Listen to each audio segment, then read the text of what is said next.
Hello friends, today we'll be discussing one question from electricity that was asked in 2010 in paper 1 of A-level physics. Now let us see the question. The current in the circuit is 4.8 ampere. What is the direction of flow and rate of flow of electron through the resistor R? We know that I is equal to Q by T. Current is defined as rate of flow of charge, and we know that Q is equal to Ne, that is quantization of charge. According to question, we need to find the rate of flow of charge.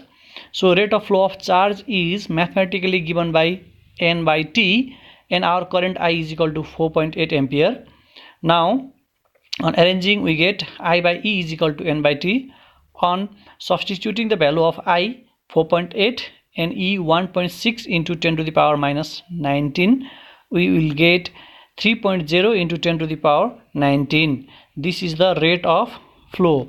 Now if we see the option of question number 31, we have A, B, C, D, 4 choices, and we have in question number A and C we have 3.0 into 10 to the power 19 per second, that is rate of flow. Now in question option choice A, the direction of flow is x to y.